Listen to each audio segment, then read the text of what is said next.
Of course, disappointed. I want to hurt myself. Yeah. Good night. It'll be okay. I was never cool. Do you know what was cool? Because we want. The people who won is so cool. They're so handsome. They're so nice.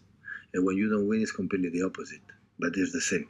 But with City's struggles continuing, it's becoming harder to ignore those telltale signs of stress. It's clear Pep's not his usual self. If you look closely, it's been that way since a shocking 3-3 draw against Feyenoord a few weeks back.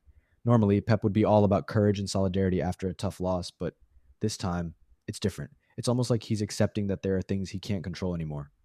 After a 2-2 draw with Crystal Palace, City's 8th game without a win, Pep was, subdued. His press conference was over in a flash. Sarcastic, deflated, a few one-word answers, a lot of sighing.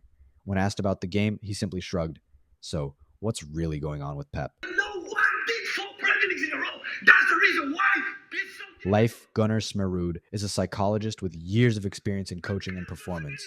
According to Leif, the biggest pressure for a manager isn't the noise from the outside, it's the pressure they put on themselves. Coaches have high standards, and when things aren't going as planned, it eats at them. They're constantly thinking about how to fix things, how to lead their team through the crisis. And this feeling of losing control, that's a big one. Especially when your team's making mistakes like City has been lately.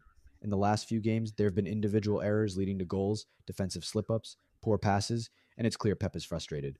Take the game against Nottingham Forest, for example. City almost let their opponents back into the match thanks to a poor pass from Kevin De Bruyne and a sloppy mistake from Josko Gvardiol.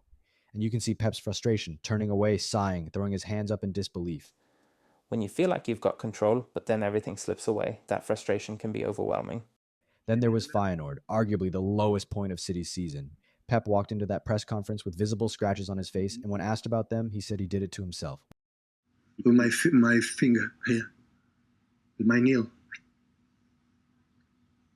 That's what I wanted to know. I want to hurt myself. Yeah.